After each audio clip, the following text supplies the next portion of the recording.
जय हिंद दोस्तों।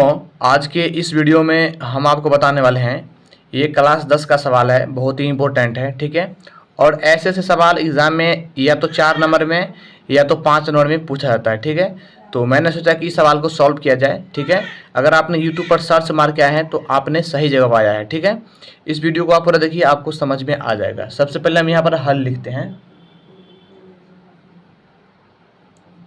ठीक है, ये मैंने हल लिख दिया। यहाँ पर क्या है, यहाँ पर लिखा है ऐसे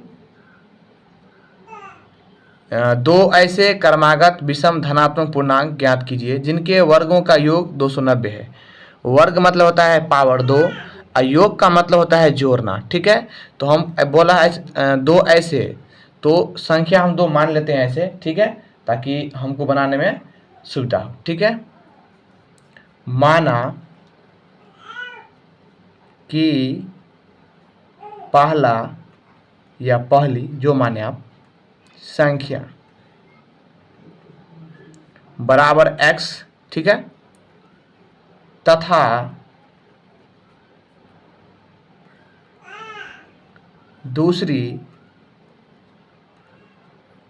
संख्या बराबर क्या हो जाएगा, x प्लस 1 हो जाएगा। ठीक है, यहाँ पर पहला क्रमागत, यहाँ पर वो मान, यहाँ पर दो हो जाएगा, वहाँ भी जाऊँगा।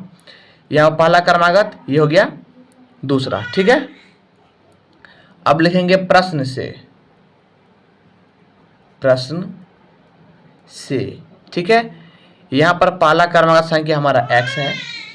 ठीक है, अब बोल रहा है वर्गों का योग, वर्ग मतलब स्क्वायर।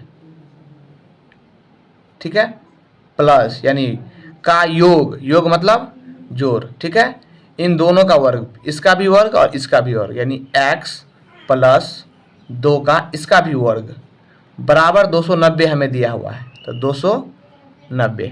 ठीक है, अब ध्यान समझिए। अब क्या करेंगे, इसको हम तोड़ लेते हैं। x का स्क्वायर x से होगा। ठीक है, x प्लस 2 यानी इसको a प्लस बी के होल स्क्वायर पर हम तोड़ सकते हैं।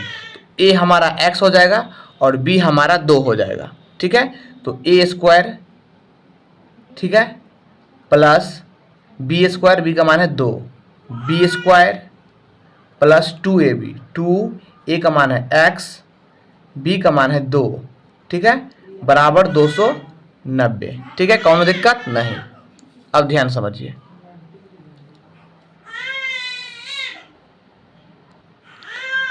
तो यहाँ पर x का x स्क्वायर प्लस x का यहाँ पर x स्क्वायर हो जाएगा, 2 दूनी 4 हो जाएगा और 2 दूना 4 का 4x हो जाएगा। ठीक है, बराबर 290। अब ध्यान समझिए, यहाँ पर एगो x स्क्वायर, यहाँ पर एगो x स्क्वायर जोड़ेंगे तो 2x स्क्वायर हो जाएगा। ठीक है, प्लस ये 4x को यहीं पर रख लेते हैं। अब ध्यान समझिए, 290, ये 4 प्लस में है, इधर आके माइनस का आ जाएगा। ठीक है, अब ध्यान समझिए, अब क्या करेंगे, 2 का 2x स्क्वायर प्लस 4x, 290 में से 4 घटाएंगे तो ये 286 आ जाएगा। ठीक है, अब आगे बढ़ते हैं। यहाँ पर क्या है 2, यहाँ पर क्या है 4, तो 2 दूनी 2 एक 2, 2 दूनी 4, यानी 2 कॉमन है इसमें। ठीक है, यहाँ पर 2 कॉमन लेते हैं तो क्या बचेगा, x स्क्वायर, यहाँ पर 2 दूनी 4 यानी 2x, ठीक, बराबर 286। ठीक है, अब ध्यान समझिए, x स्क्वायर को यहीं पर रखेंगे और 2x को भी यहीं रखेंगे। ठीक है, 286, ये 2 गुना में है, इधर आके बटा में काटेंगे तो ये 143 बार में कट जाएगा। ठीक है, तो x स्क्वायर प्लस 2x और 143। ठीक है, अब क्या करेंगे हम, तो गुणनखंड के रूप में इसको लाएंगे। कैसे, देखिए, x स्क्वायर प्लस 2x, ये 143 प्लस के इधर आके माइनस के बचेगा। ठीक है, तो यहाँ पर कुछ नहीं तो 0 बचेगा। ठीक है, अब इसको हम शून्यांक की तरह बना लेंगे। ठीक है, बनाने के बाद हमें 2 को आंसर निकालना है। ठीक है, यहाँ पर आप द्विघात सूत्र का प्रयोग करके भी बना सकते हैं और चाहे तो गुणनखंड करके भी बना सकते हैं, लेकिन हमें यहाँ पर कुछ नहीं कहा गया है तो गुणनखंड करके हम बना लेते हैं, जो सबसे आसान होता है। ध्यान समझिए, एक्स स्क्वायर। अब यहाँ ध्यान समझिए, मैं आपको समझाता हूँ। 13 और 11 को गुना करिएगा तो ये 143 आता है। ठीक है, गुणनखंड का मतलब होता है जो एक्स स्क्वायर के पहली वाली संख्या और अंतिम वाली संख्या को गुना करिए, ठीक है, और उसका गुणनखंड करने पर दो ऐसी संख्या खोजिए जिसको गुना करें तो ये अंतिम वाली संख्या, और जोड़े या फिर घटावे तो ये 2x आवे। ठीक है, तो 143 है, मान कर रखिए 143। यहाँ पर कुछ नहीं तो एक्स स्क्वायर से पहले 1 है, उसको हम 1 से गुना करेंगे तो 143 ही आएगा ना जी। तो हम क्या करेंगे, तो 13 और 11 को गुना करेंगे तो 143 आएगा, और इन्हीं 13 में से 11 घटाएंगे तो ये 2 आता है प्लस का, ये 2 वाला। ठीक है, तो हम 2x के जगह पर लिखेंगे 13x। ठीक है, यानी 13x माइनस 11x। ठीक है, ये नियम होता है। यहाँ पर लिखेंगे plus 13x minus 11x minus का 143 बराबर 0। ठीक है, अब ध्यान समझिए।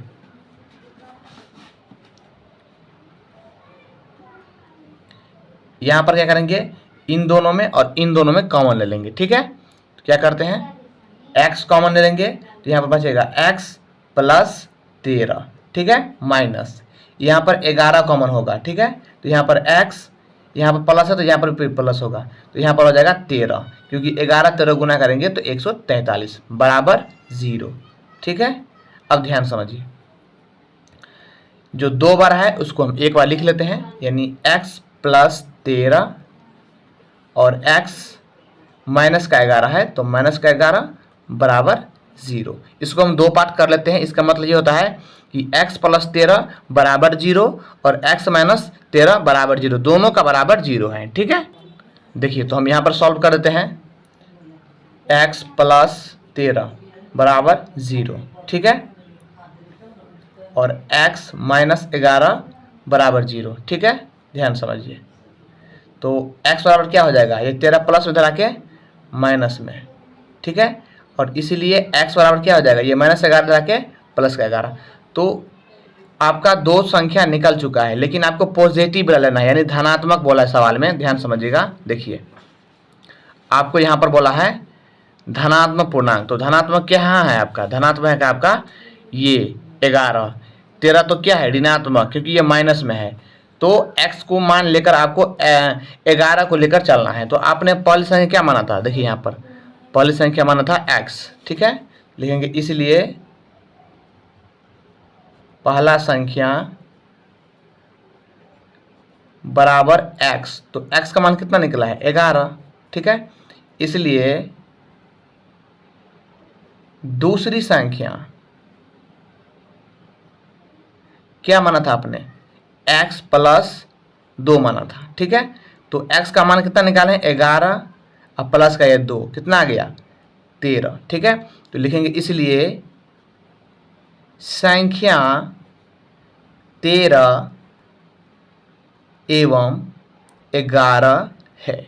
ठीक है, ध्यान समझिएगा, इसलिए संख्या 13 एवं 11 है, यही आपका आंसर आ जाएगा। इसमें 5 का 5 नंबर आपके एग्जाम में आएगा। ठीक है, आई होप कि आप वीडियो समझ गए होंगे तो वीडियो को लाइक करना, चैनल को सब्सक्राइब जरूर करना। यहाँ से आप नोट कर सकते हैं, सवाल को देख सकते हैं। इस प्रकार से मैं आपको पूरा डिटेल दिखा देते हैं। यहाँ से देखिए, इसको पूरे नोट कर लीजिएगा, ठीक, ध्यान से। ठीक है, ये करने के बाद आप यहाँ से नोट करिएगा, यहाँ से करने के बाद आप यहाँ से नोट करके इसको पूरे नोट कर लीजिएगा। ठीक है, मिलते हैं अगले वीडियो में, तब तक जय हिंद, जय भारत।